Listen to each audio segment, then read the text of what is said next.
这个叉烧出来还有非常关键的步骤，就是必须要比较冷的空气里面去冷却它，因为它才达到一口化掉，真的好像吃雪糕一样那种感觉。处理的不好，吃起来叉烧是有点粘糖，所以那时候有个非常好的点子就是，我们有个冰箱，我就把那个风扇放在冰箱里面，把冰箱的冷空气吹出来。所以我做的时候，我蹲在那里吹了7、8分钟，就吹叉烧的，完成了那个冷却的步骤。我觉得这道菜就成了。明明早就可以炸好了，到现在是故意等的是吧？我刚刚要凉冻一下，因为要吹。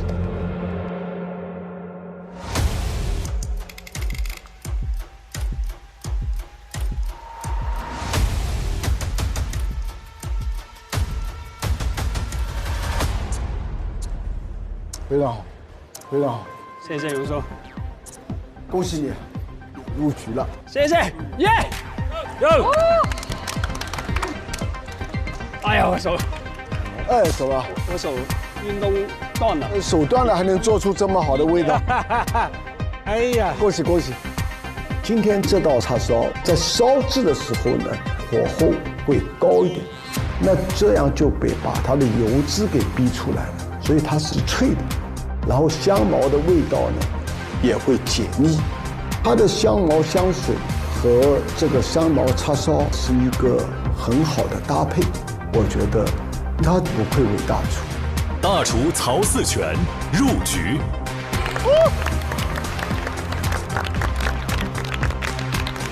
因为大厨嘛，我们过来。总的来说都要捍卫我们大厨的荣耀嘛。我手虽然受伤了，单手我还是可以打，来吧。海天民间厨神争霸赛正式开始。2位选手求胜心切，似乎有点紧张，失误频频。不慌，海天厨神秘籍来了。新厨严选调味，烹饪道道封神。粵菜鮮味為雲，海天有機蠔油鮮露，一招定線不搶本味。闽菜風味平衡，海天不鹽生抽，鮮而不鹹，百搭好用。用海天，人人都能一味封神。搜索海天干饭节，更多封神同款菜等你打卡。只是大厨可能有一点点的 advantage， 就是，因为可能他们在餐厅真的做了很多次，本身他们功力深厚嘛。邓师傅一直气定神闲。邓师傅今年应该是70岁嘛。邓师傅拿手菜太多，我常常去啊。南星园到现在，你在他餐厅还是他做，还能看到他。因为现在的厨师技术已经发生了很大的变化，我觉得我这点老手艺不值得来比赛，我只是说来展示一下我所学的本事。邓老师，他肯定是德高望重，在这个川菜界里面元老和泰斗级的这个人物。他就是非常的名门正统、师承清末民初的蓝光剑。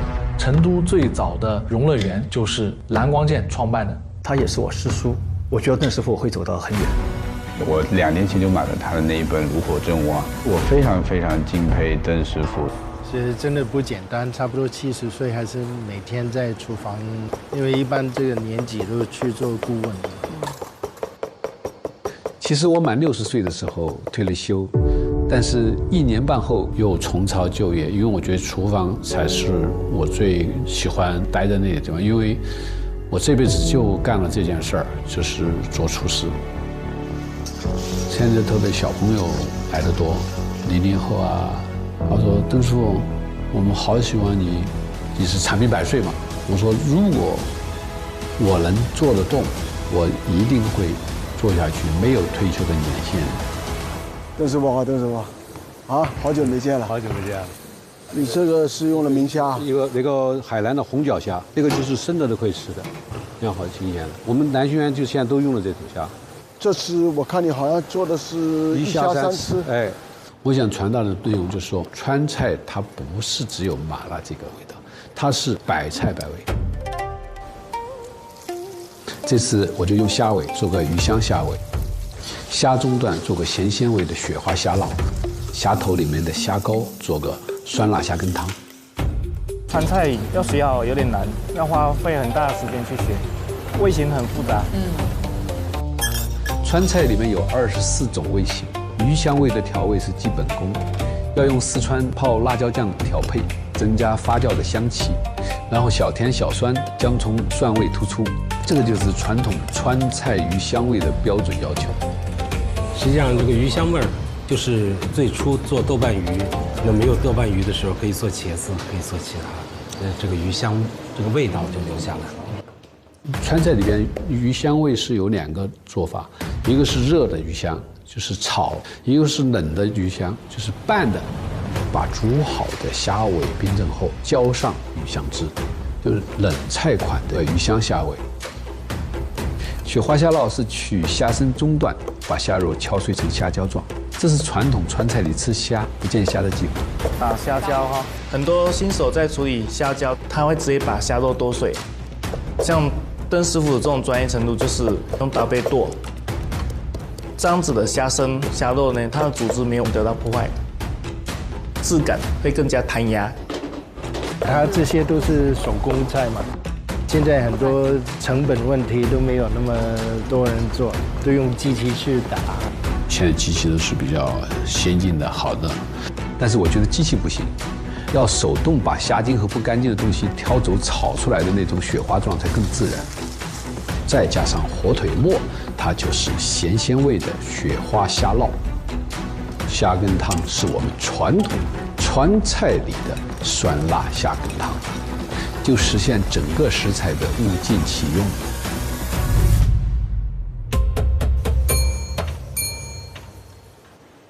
这个就一虾三吃。一虾三吃。那我应该先吃清淡的。先吃这个。清淡的。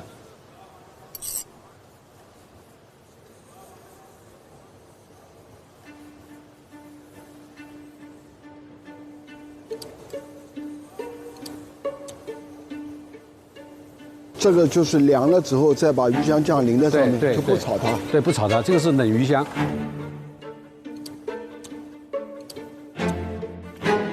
这榕树吃的也太香了。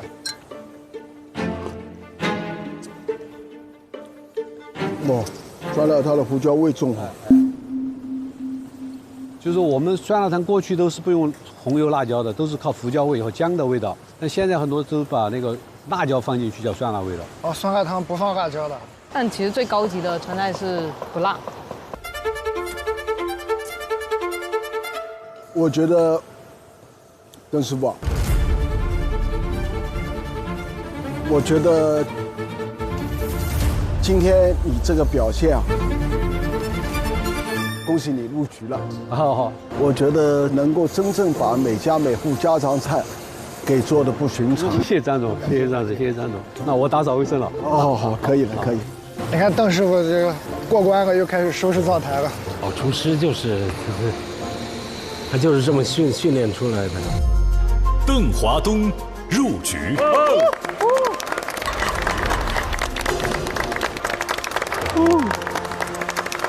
他这道菜一吃就知道是功夫菜。第一次吃冷鱼香，味道很高级，雪花虾烙吃起来跟豆花一样。那我觉得就2个字嘛，虾花，把虾做出花来。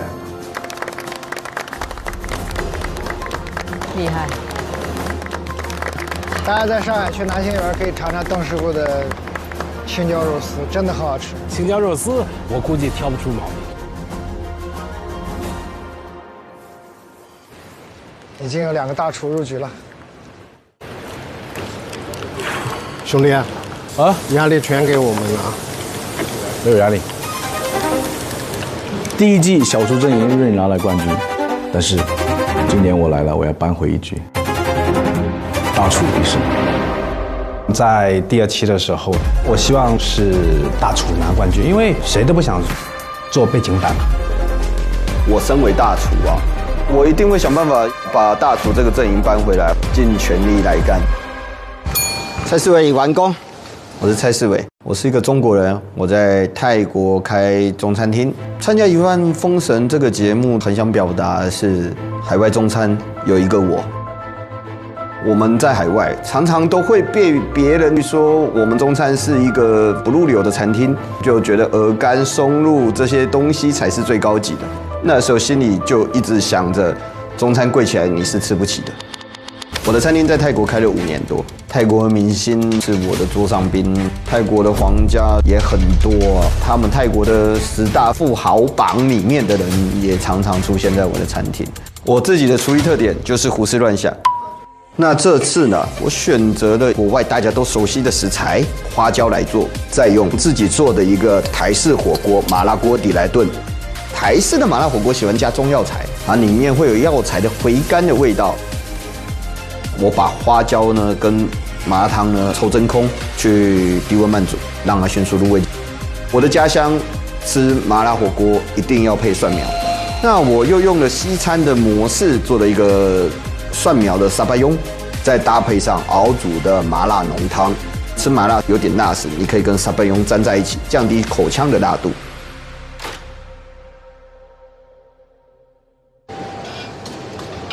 很软糯。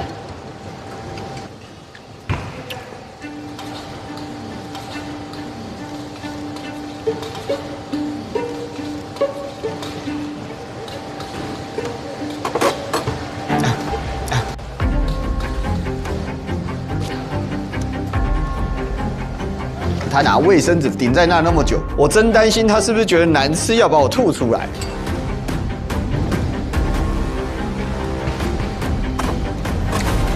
你赶快宣布答案好不好？拜托，不要拖。谢谢师傅。你的结果是？老实讲，身经百战了。但是当菜要给这样子的来比赛评委的时候，好像回到小时候，也是紧张。结果是 Ruji， 口不干，谢谢。你的花椒焖的刚刚好，口感是超级好，我很想吃软的感觉，好吃。好的花椒口感不能太嫩，不能太硬。花椒没有那么多味道，但是花椒有香气的。如果酱汁太浓了，盖住本身花椒的香气也不可以的。菜系为加了一个绿色的大巴庸，混了麻辣的酱汁里面呢，这刚刚 balance 到本身可能有一点点太辣的感觉，一起吃了我觉得真的很好，真的很兴奋。我是 Vicky 评的 ，Vicky 是里面最会淘汰人的。蔡世伟入局。张大厨，不要紧张，他不会紧张。张龙讲大师。大家好，我叫张龙，我现在在南京 Niska 的任职行政总厨一职。我第一个目标就是我要做 Niska 的最年轻的行政总厨，这个我已经做到了。我们所有的甜品烧，冷的甜品呢，一定要冰过的那个烧汁。我在厨房里面，我最拿手的技能就是管理技能跟烹饪技能。那个酒店是我去筹备的，我筹备到现在7年了，4个餐厅2个酒廊全归我管，都是你在管。对。哦，拿了1星了哈，2家1星。恭喜！淮扬跟粤菜都1星。那粤菜也是你做的？对，都是你管了。对，都是我管。我做的是糟辣汤苕粉笋壳鱼，这道菜在我的餐厅销量很高，所有人来都要点一份。活鱼，对，活鱼。这就是放血了。对，可以去除腥味。那个鱼刚杀的，我让它把血走一走。对。笋壳吗？笋壳黄皮的。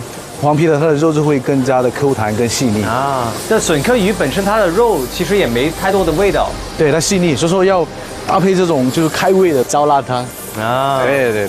这道菜的灵感来自于我家乡的糟辣鱼，但这种菜走出来的话，可能不是那么人喜欢，所以我就把它做了一个改良嘛，就是用贵州老家传统发酵糟辣椒煮了一个糟辣酱，然后用虾油煮了个虾汤，然后增加它的这种鲜度。更加的可口。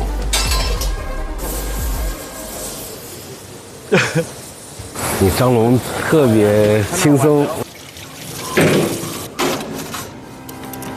笋壳鱼的话，首先去骨切片，然后再用最传统的低温烹调方式，将鱼浸到大概7成熟，捞出后撒上自制的辣椒粉，再油泼一下，然后去搭配苕粉。苕粉的话就是煎到它起泡，让它完全吸收了这些汁水在里面。烧辣椒，想想都流口水。我选择这道菜，因为它代表我家乡特色的。我想告诉大家，我是谁，我来自哪里。田峰老师好，郑龙大师你好。你好，田峰老师。这是糟辣汤苕粉笋壳鱼。哇哦！然后下面配到一个是苕粉，然后您吃的时候就打一点苕粉，一点那糟辣汤，然后给点这个麻辣果的小番茄一起。好的。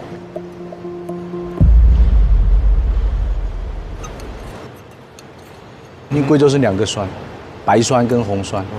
红酸是番茄、小米、辣椒去发酵的，那个是偏咸。白酸它是乳酸菌发酵。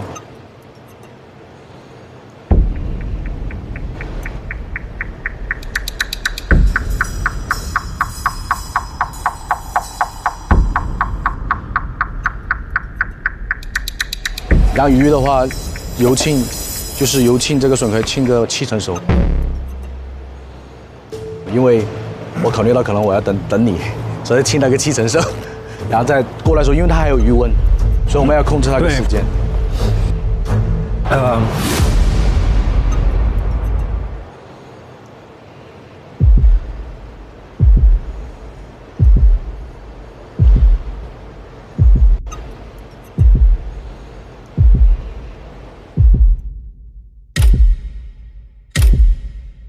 他往后退的时候，我有一点紧张。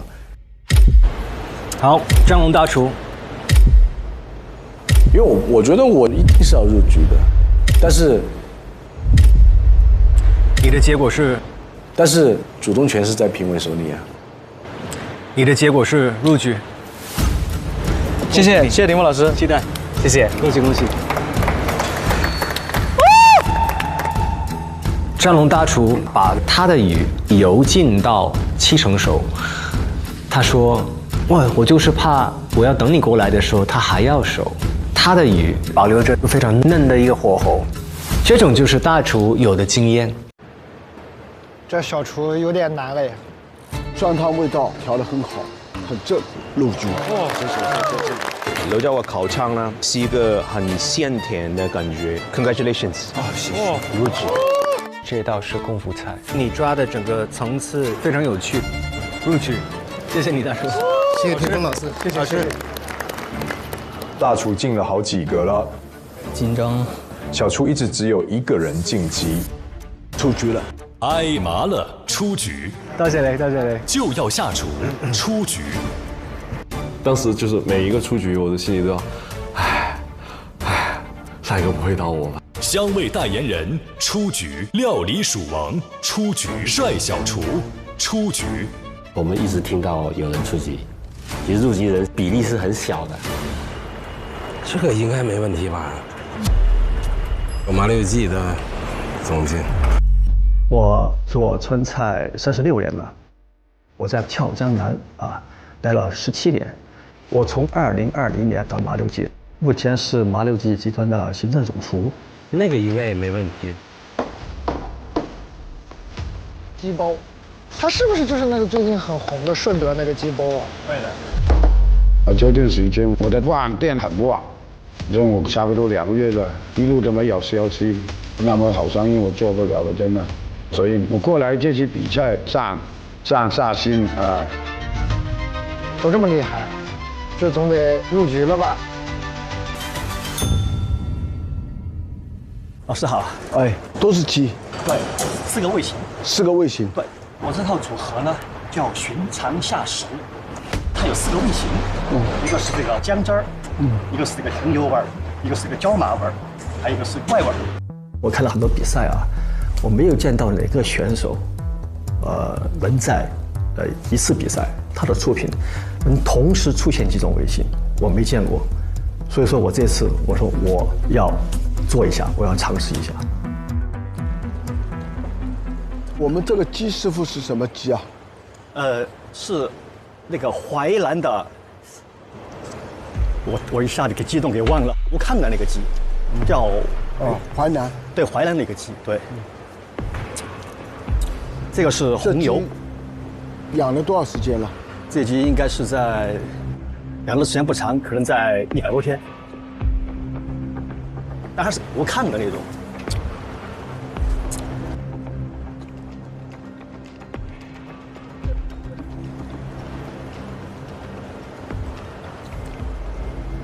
这个呈现方式啊，意境很好。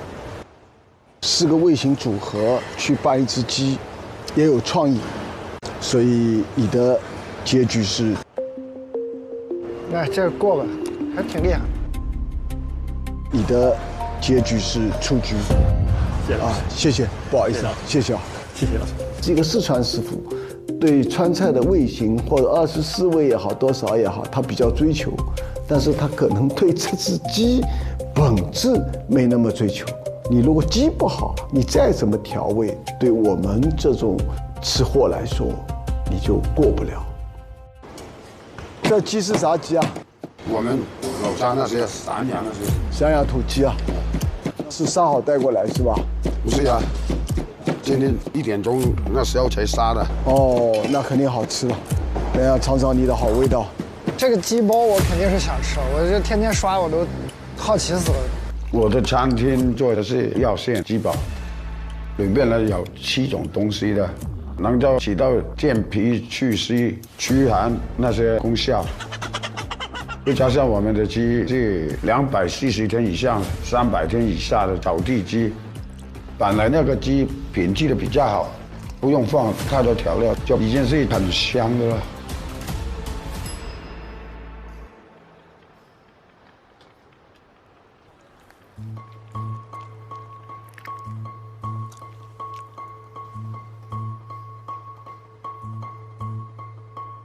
我自己吃出来，这个真的是散养的鸡，它是70多块钱1斤的净鸡，下午1点钟才杀的，所以它肉质的弹性、口感挺好的。师傅，我呢是觉得，我下次去那边还是会去吃，去你店里吃，所以我给的结果是。还是你出局。好。哦，你这个鸡汤得多好喝，能征服榕树啊，这太难了。不好意思，谢谢，感谢。哦，原材料好，但是坦白说，技术含量并不高，还是吃这个鸡的本身。天哪，全都没过，压力好大，太紧张了。到底还有哪个小厨能入局啊？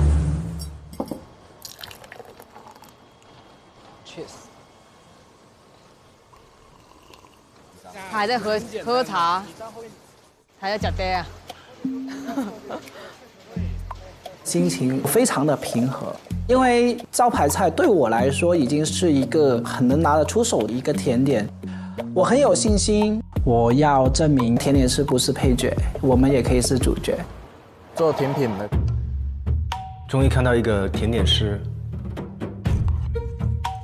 其实甜点这个东西是好难搞的，甜点不像炒菜啊，你觉得不够咸，你加点儿。作为一个甜点师，对食材的点缀是很温柔的，一点点过了就是过了，不够也是不够，很关键的。我这次带来的这道菜，它叫回不去的早餐。那这个甜点其实整个创作背景是在 respect 我的家人。因为小时候他们经常，给我准备早餐，但是我小时候总是很顽皮，我是觉得这个东西已经冷了，然后一个塑料袋拿着就不想吃，就给别的同学吃。但现在大了，我爷爷他们也不在，不可能给我再准备这个早餐。我很想把这份情感变成一道甜点。他们经常给我准备的是油条、豆浆、白粥、橄榄菜、杂菜，就这样的一个早餐，我就尝试把它作为一道甜点。你在做什么呀？我在做一份早餐给你吃。哦，早餐 ，OK。我觉得这道甜点会是一个，我会认为是中国版的 tiramisu。哦。我用的是意大利的马斯卡彭奶酪，整个设计的风味呢会很克制。用很少的水轻轻覆盖30克的糖，煮到118度，最后加黄豆粉去做了黄豆豆乳的一个奶酪，然后搭配咸煎饼，确保它达到一个最佳效果。早餐嘛，肯定是有白粥、油条。那油条我是觉得，不能这么中，还是有点西的融合，比较现代，我就用了西班牙油条，在它里面填的是白粥，搭配的是橄榄菜和杂菜的一个小小的一个 finger food。我是觉得有西班牙油条，那肯定要有我们广东油条啊，所以我又用豆浆做了一个冰淇淋，来搭配我们广东的油条，作为这道菜的最后一部分。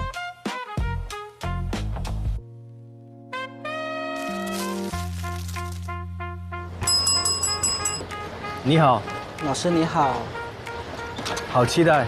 这个小小的设计，需要提丰老师你自己打开，因为每次他们都是用塑料袋给我准备我的早餐，所以我也是把这个设计放回去里面。请介绍一下。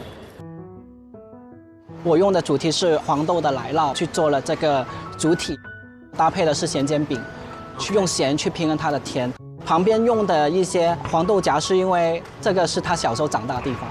另外，我又用西班牙油条和广东油条做了2种早餐搭配，我希望是一个中西融合。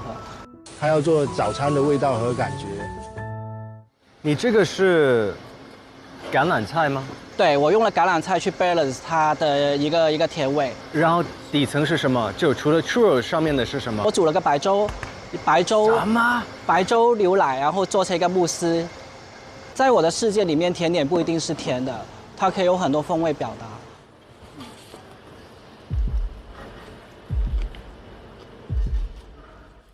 这个有咸也有甜吗？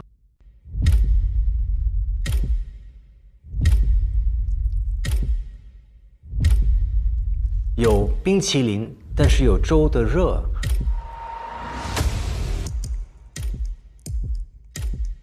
他直接上手吃了一口之后，想了一阵子，就皱了一下眉头，我就糟糕了。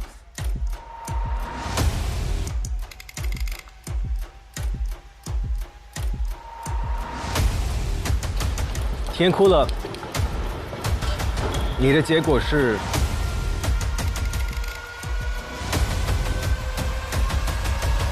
录取，恭喜你！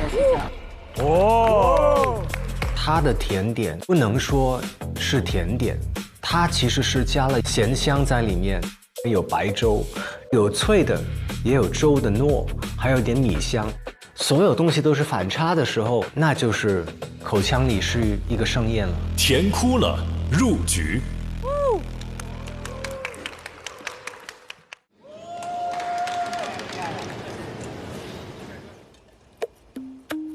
有人入局，有人出局，心态一下就紧张起来了。因为刚开始都太放松掉了，我这烧火都说了半天，我没听见比赛开始。我一直推那个烫，一直想着摆 pose 的。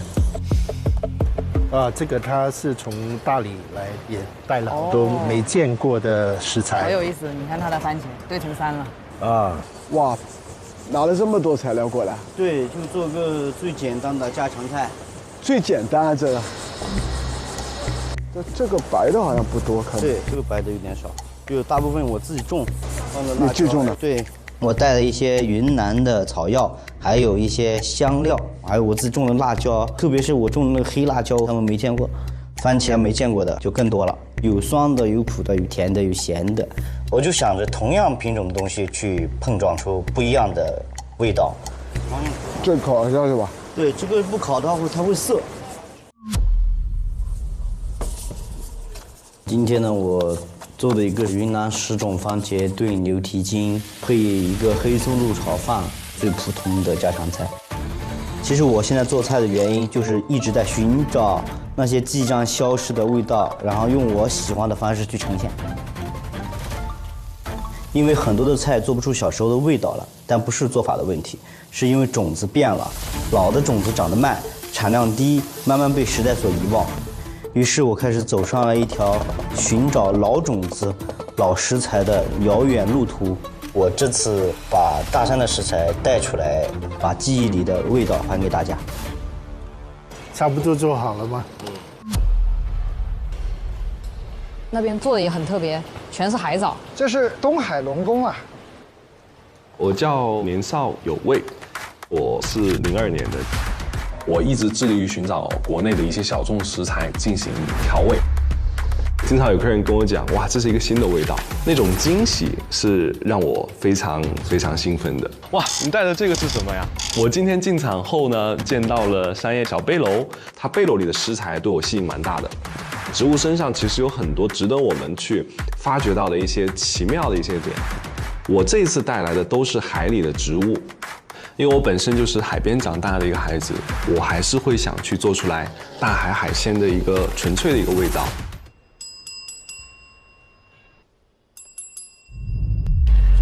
年少有为，你好。 Hello， 你好 Chef。Hello， 你好。我做了一个全部用海藻去组成的一个素食海八鲜。然后现在为您展示的这个呢，就是我们的3款不同的部分。第一道菜是用到了最嫩的海带苗，经过焯烫呢，会变成脆脆的口感，搭配上紫菜醋泥酱，再把贡菜放到里面，再给它卷起来。我想把它的那种脆感再一步放大。聪明。糟糕 ，Chef， 被你看到我的秘密武器了。然后最顶上呢，会有用海南糟粕醋进行调味，用分子料理的技法做成的一个海醋花冻，最后加上生蚝叶，生蚝叶结合汤底的腰果奶，会让素食也有油脂感的快感。第二道菜是一个海苔 taco 一样，在顶部会用到非常传统的一个水八鲜，去给它炒成了一个馅料，搭配上一点点白板昆布，底下的脆片是用2种不同的海苔叠加到一起的。中间会放上一些糯米纸，然后去给它风干。炸的时候呢，里面糯米米浆的 puff 感会进一步被放大。最后一道是酸、甜、辣3种不同口味的一个脆片。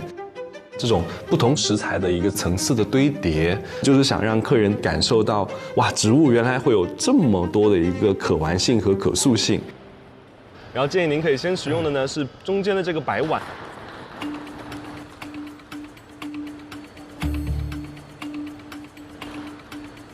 然后这个呢，就是我们的一个小 taco。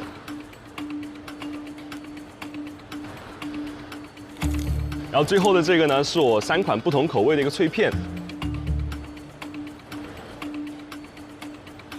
我认为其实荤食和素食的区别就是，你需要从素食里面找到荤食的饮食结构，它的脂肪、蛋白，还有它的鲜味，就可以很美味。年少有为是我觉得今天最整活的人，说实话，太刻意去创新、去突破，就是在赌博。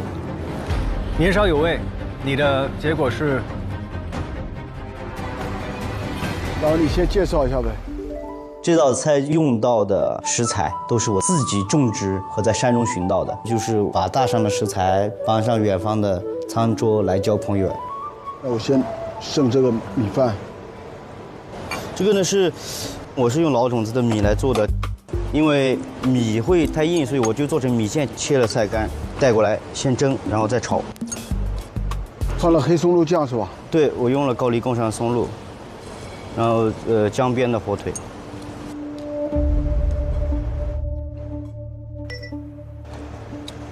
你现在菌菇上来，你会用菌菇吗？用，我是有什么的时候就做什么，就今天山里面找到什么就做什么。这个是牛肉啊？牛蹄筋，蹄筋。可以这样吧？对，也可以拌着吃，也可以单独吃。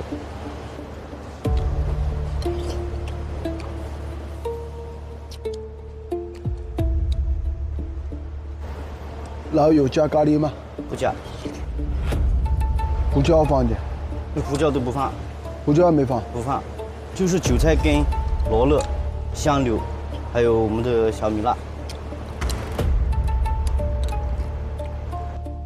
是因为我加了2种草，一种是我们那边市场上的羊皮草，另外一个是高丽贡山的野生砂仁，它们有特殊的味道。这正说明评委老师的味觉是很厉害的。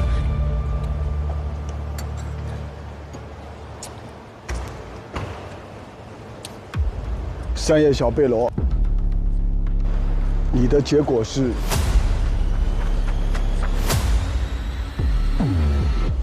录取。恭喜你！谢谢。现在云南的番茄不是说味道是最好，但是它把这么多品种的番茄熬成这么一个浓郁的、具有番茄味的汤汁来焖这个牛筋呢，我自己觉得是很好吃。年少有为，你的结果是入局，恭喜你。Thank you, sir. Thank you, sir. 年少有为，今天这么整活的一道菜，首先全素，而且很多的都是咸水里的植物，这个味型会容易相似的，但是它用不同的技法提鲜到植物不同的质地口感。光是一个海苔有几种脆度，有几种的味道，我觉得还挺聪明。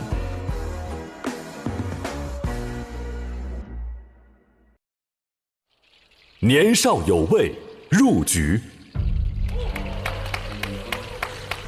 这是骨髓吗？对。我的妈呀！在餐厅看到这么2根骨髓出来，就是有食欲了。这太香了，看着这大骨头。北方菜看着就是很横啊。在我们行业里面，说南方的厨师他们做菜会更精细一点。这次我们北方菜比第1季多了，而且老中青都有，想让更多人看到我们北方菜。我感觉就是大菜系的不重要，人家因为可能热爱烧烤的烤串人更多呢，因为这个美味儿，这就完事了。哦呦呵，他烤的是太横了。锦州大哥那烧烤肯定好吃，我就看他那个烤和那个味儿啊，那种难吃不了。这卤煮吧，北京卤煮吧。Vicky 又有机会吃这个大肠了。可能是一个九转大肠。哦，九转大肠，对。我这不会有那个特别的那种味道。味道吗？对，我洗得很干净。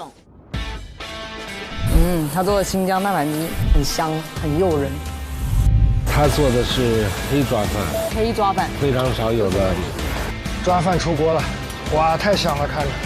对，这几个都挺想吃的，太饿了，这闻这个味儿。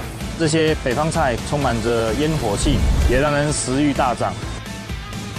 其实我作为一个东北人，我有一点特别不服，我觉得我们可以把东北菜做好。我们北方菜来了，挑战你们所有南方菜，加油！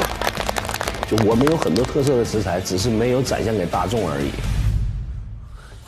我是漂亮东北味儿，我这次准备一道拿手菜叫不一样的小鸡炖蘑菇。那小鸡炖蘑菇东北名菜，大伙儿都知道，但为什么说不一样呢？因为我的制作方式不太一样，我是把我们这个溜达鸡儿上面的肉片下来了，把蘑菇帽拿下来了，虾仁取出来，把它们做成肉馅儿，混在一起，塑形冷藏，定完形以后一炸，上面其实我还放了一点馒头粒儿，为了增加它的口感。然后用鸡骨头蘑菇根儿、土豆，大火煲它，浓缩成酱汁儿，就是完全你看不出来它是小鸡炖蘑菇，但一吃似曾相识的味道，完全可以淋漓尽致的呈现出来。但是从整个口感来说，那我自己个人更倾向于传统的小鸡炖蘑菇。漂亮东北味出局。羊眼睛，对，这慢点，这会爆汁，这个一烤会爆汁。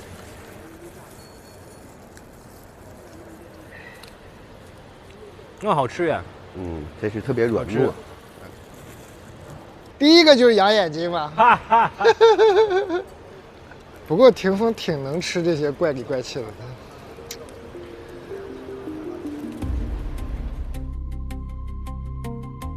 你们一次给我煮这么多，就可能这个先后会让某一些串的这个温度已经失去了，现在的脚劲儿有点硬，啥都能烤。不好意思，你的结果是出局，谢谢你。北方厨师，剩下的加油了。我是吉吉厨王，我师承中国烹饪大师傅云军先生。我今天做的菜是柚子黑醋酥皮实心海参。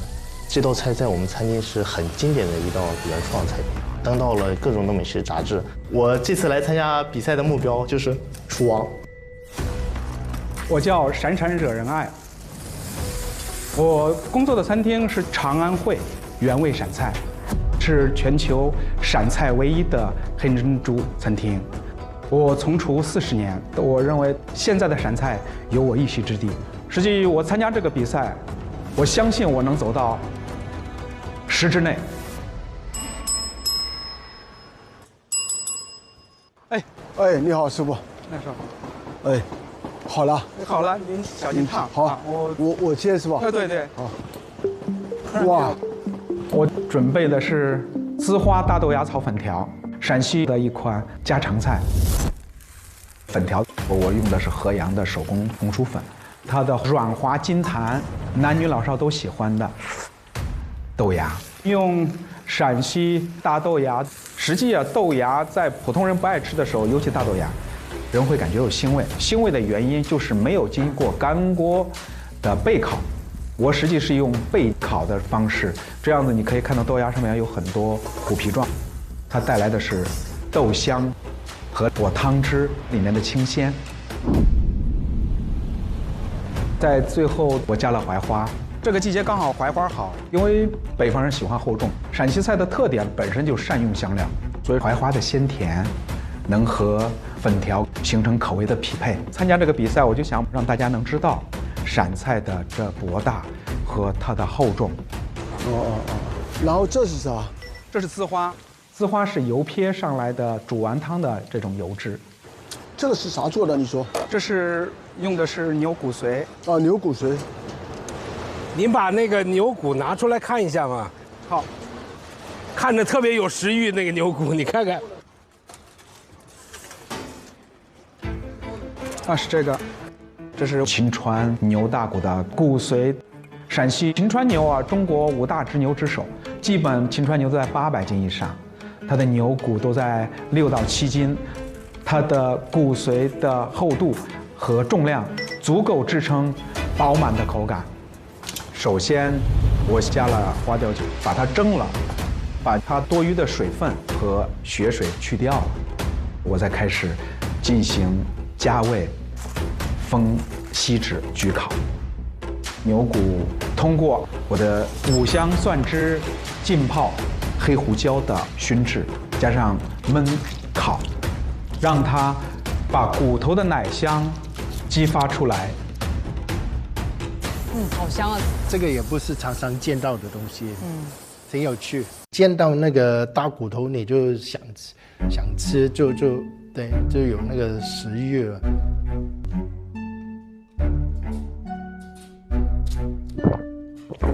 骨髓很肥很香，是一种邪恶的食材，但是它很聪明，因为它用清爽的芽菜去平衡，感觉吃到第一口就想第2口。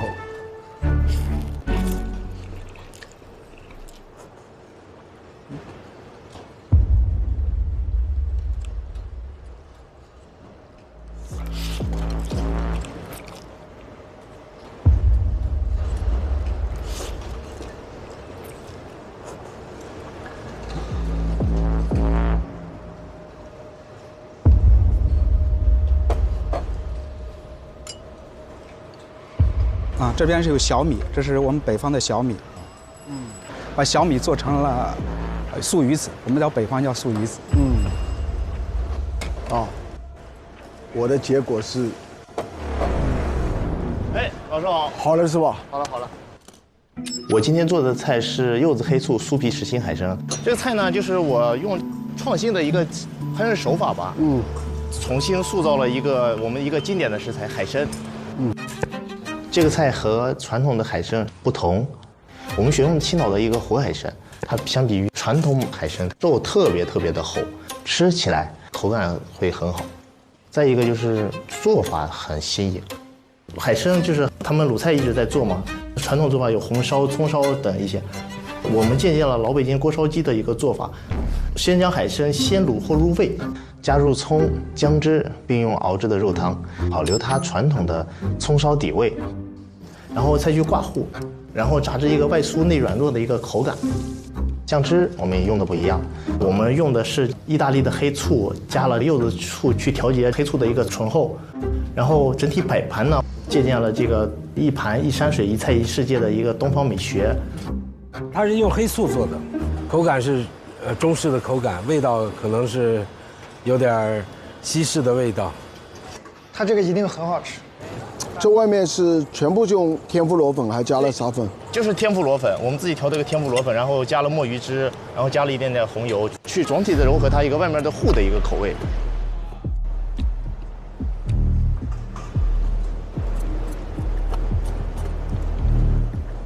葱烧海参是鲁菜一道名菜，在传统里面，我们调这个汁里面会加很多糖，但是它用了意大利醋。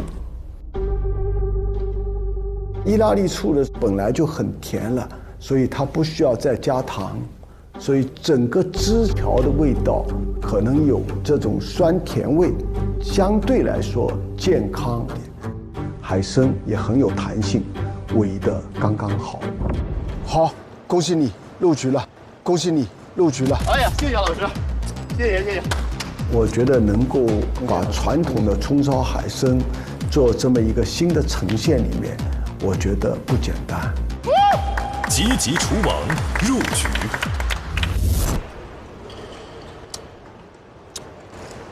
我觉得我的结果是，你入局了，你入局了。谢谢。哦，闪闪惹人爱。入局，谢谢。哎，谢谢。这碗粉里面的第一口就吃的这个肉香味特别足，它这种创意能够把槐花牛骨髓做一碗面，这是在陕菜里面我好像见的不多，所以我特别想有个陕西菜的师傅走远一点，看他接下来怎么呈现。虽然不是比赛，但是还是感觉到现场压力感，对，激烈的感觉。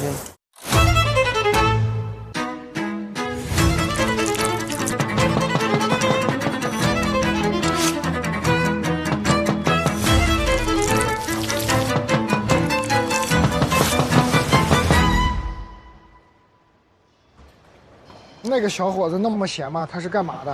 我看看啊，直播间面达人。啥意思啊？他本职是一个主播，跨界的选手，那个应该也是一个跨界的。对。飞天小辣椒，他是空乘。这儿还有一个，他副业是一个演员。哦，演员来的，这次来了不少跨界选手，感觉很专业，感觉太专业。今年的厨师都有自己的第二面，甚至更多的面，他能够表现的就会更丰富一些。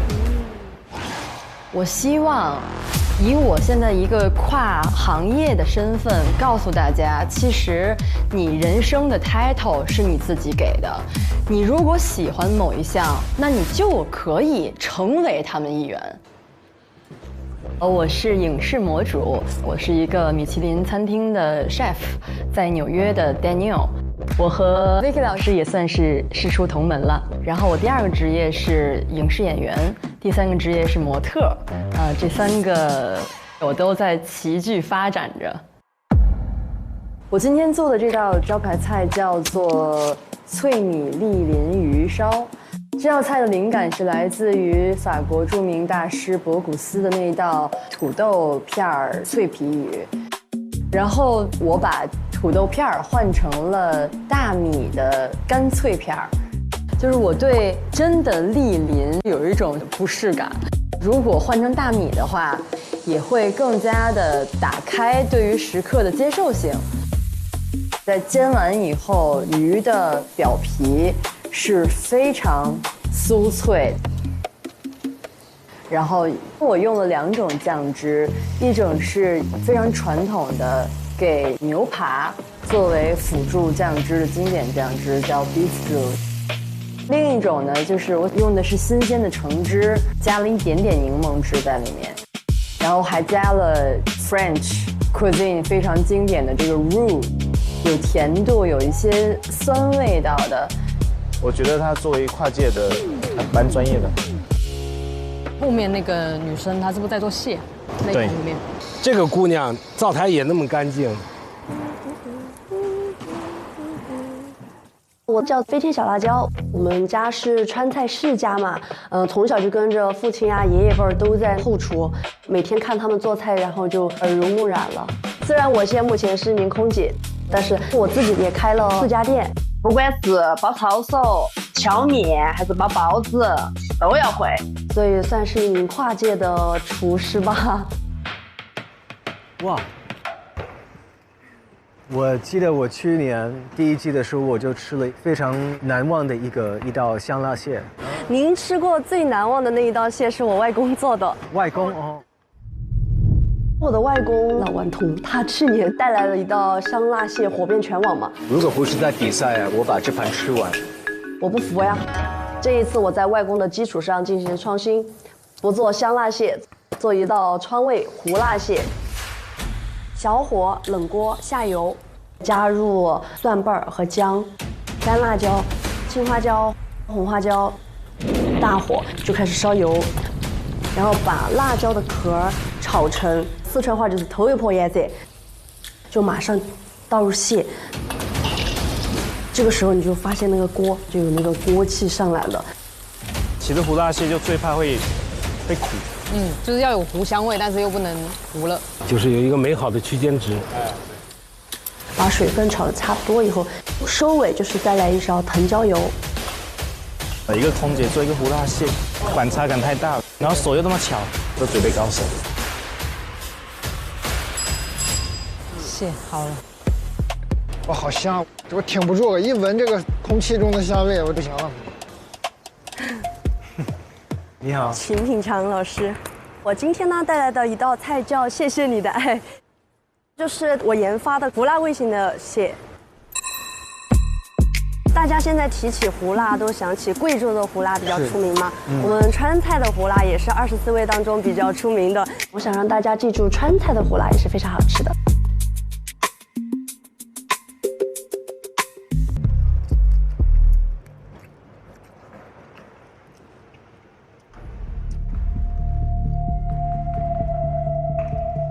你觉得你的蟹跟老顽童的哪一个更出色？我觉得长江后浪推前浪，我的更出色。本以为老顽童已经够会说了，他更会聊。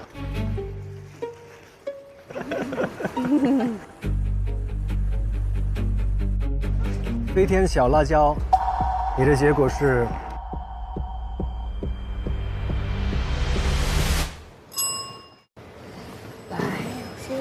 请。好，可以介绍一下吗？我今天这道菜的名称叫做脆米粒淋烧，用的是大黄鱼，冰鲜过来的大黄鱼。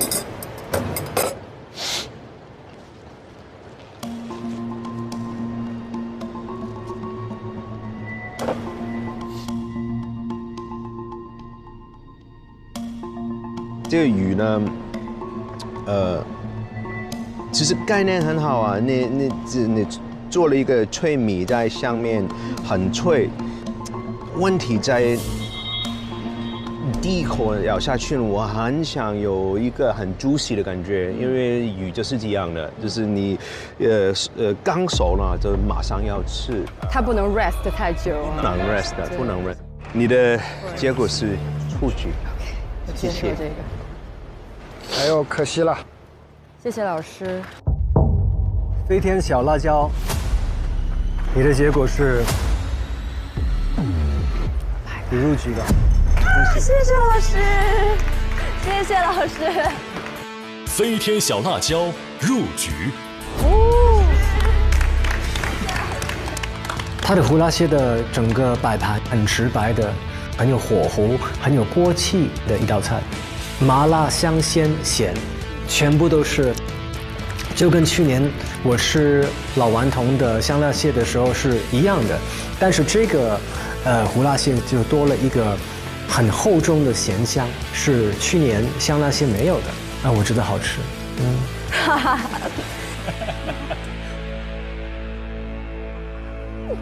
好吃。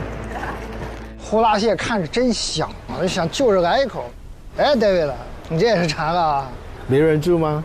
那一会儿录完，咱们找个地儿整一顿。好啊，长沙哪间胡辣蟹好吃的呀？我上美团找找，这上面的餐厅信息可全了，店里的招牌菜、口味、环境各种信息都能看到，去哪儿吃、吃啥，美团团购比我懂。能看到营业时间吗？不会关门吗？没问题，你看营业到凌晨2点，还不用排队。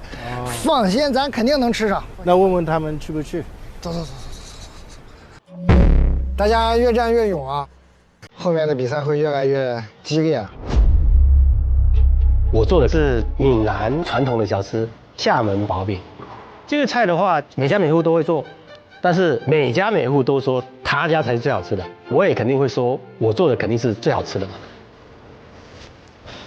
他在煸炒食材的时候，几乎是不用油，慢慢炖煮，让味道再吸到各种食材里面去，就是把民间的一个小吃，让它能够登上大雅之堂，这个也是一个水平。入局，恭喜你！喝酒！哇！又过了一个小厨，今年的小厨还是挺厉害的。这是一道很传统的法式田鸡，这道菜的精髓是用春卷皮卷住田鸡再去炸。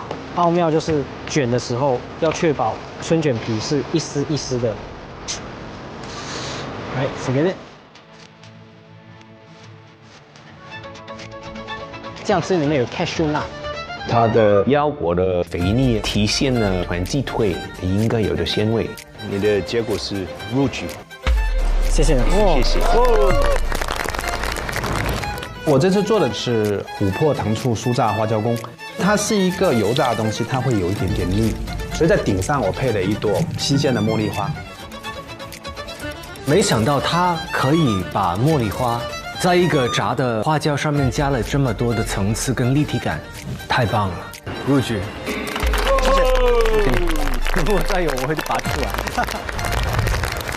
我做了一个味觉的小剧场，前菜刷新味蕾，主菜深度对话，最后是一个回归的味觉。彦斌，你看他这个菜都用了这个柑橘类的水果哈。哎，其实这种风味的菜怎么调味才是最难的哈。其实特殊一个风味对调料还是有很大要求的，需要一个比较合适一个调料，然后来引出它一个特点，但又不能压过它一个风味。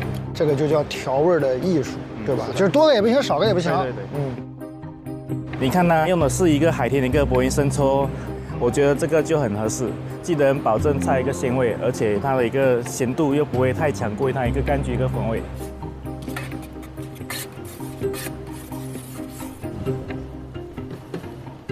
明白了，确实这个是很聪明的选择。我觉得烹饪是一个起承转合的过程，单独拿一道菜出来，我觉得不足以表达我。像我自己，如果我做一首歌，就像一道菜，但是如果做一个完整的 set，是一个好的演唱会，对，所以我也觉得这个是一个成功的演唱会。你的结果是入局 ，Thank you so much。哦，这小厨大厨打得有来有回的。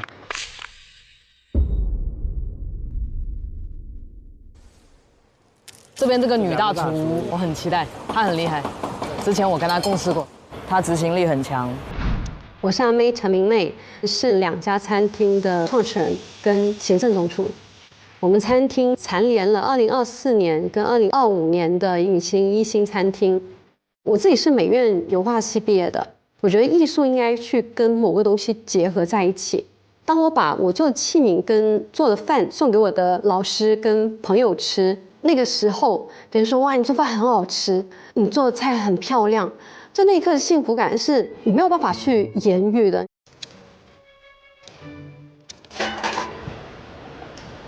Hello Chef。Hello。你还记得我吗？妹。你好，好久不见。你好，好久不见，好久不见。他说出来我的名字，那时候是很感动。8年前我参加了谢霆锋风味的比赛，但那时候的我只是一个小卡拉米，就止步在了第5名。其实前4名都有奖金的，就是第5名没有。这个路人乙我认识他，他是风味的总冠军。哦 ，Hello， 你怎么来了？我过来玩一下。好事好事。路人乙啊，他叫路人野，这也太低调了吧！毕竟他还是我们那一届的冠军嘛。我才5强，他像一个女杀手一样，很凌厉，就是我一定要干掉其他人的感觉。但是后来就没有听过他任何一个消息了。我是从另外的朋友打听到，就可能他在新加坡做一个私厨。他知道的蛮多的嘛，因为我的私厨是不宣传。我这一次比赛会做的这道菜，就是从我的私厨的菜单上面来的。豆腐乳去结合北海道的带子，做一个融合的搭配。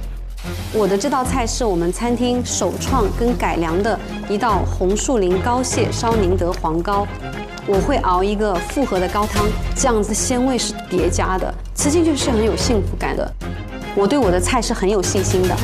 我觉得比赛就是会残酷的。我个人觉得这一集应该是强者战，强者才能最后胜出，不是吗？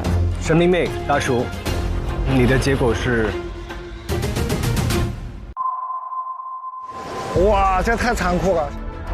时间还剩10分钟，还有好多没交卷的，这后面的得多乱呀！时间开始倒数计时的时候，压力上升得非常快。锅头酱刮到了。你好喜欢这个咖喱酱，这道菜我觉得很好，恭喜你入局，你入局。哎，这个是入局。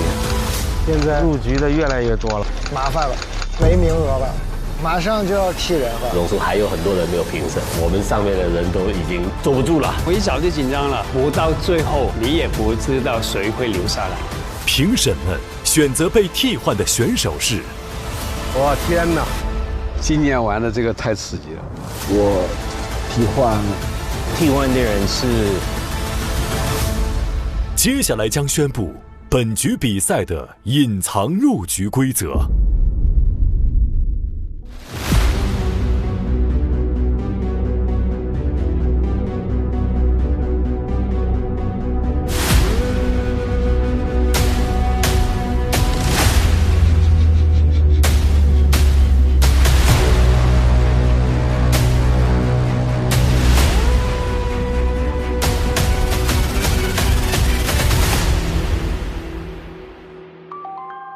Hello， 大家好，我是主厨曲宇润，今天给大家带来一道快手家常菜——蚝油葱香鲍鱼。最重要的当然就是我的好朋友有机蚝油鲜露。那我们就开始做吧。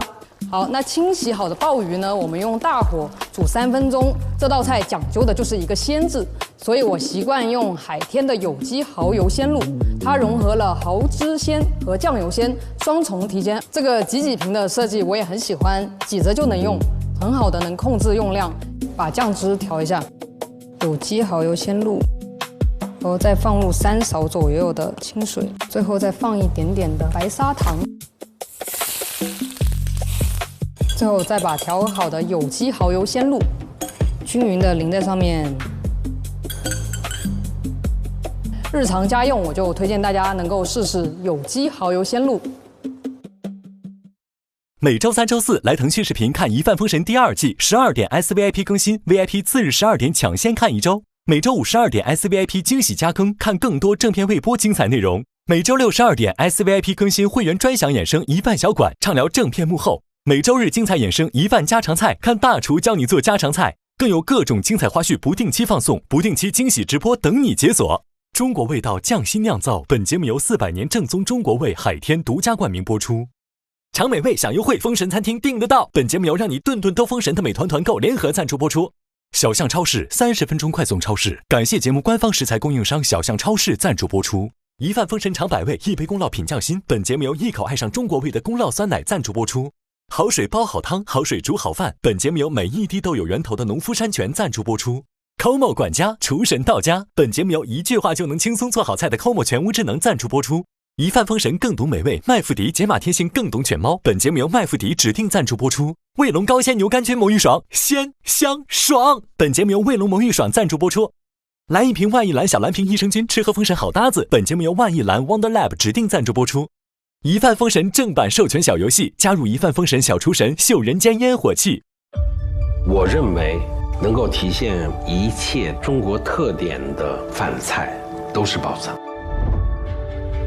中国太大了，地理环境、民族、气候有太多的不同，造成了千差万别。努力的品尝到更多的味道，这就是一个打开中国食物宝藏的一个过程。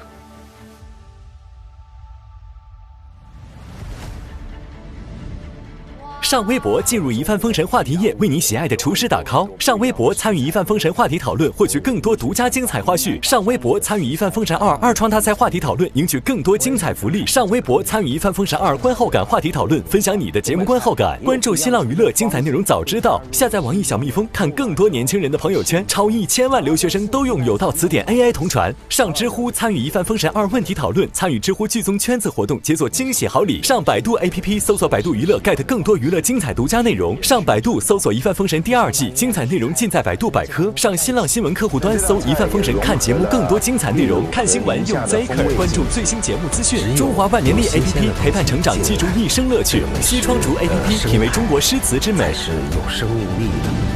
而赛场就是检验这些创新最好的地方。一饭封神，它更像赛会制的比赛。哇，这是什么？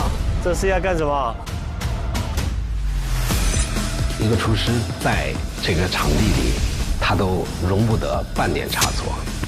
黄豆酱需要一个 OK 泵。喂，着火了！一点点失误，可能你就往前走不了了。不好意思，你的结果是出局。这个结果反而是我不能承受的结果。上微博参与一饭封神话题讨论，分享你的节目观后感。更多节目精彩资讯尽在新浪娱乐、微博综艺、新浪综艺独家社交媒体平台微博，首席合作媒体新浪娱乐、微博娱乐、微博综艺、新浪综艺。你的结果是录取。哇！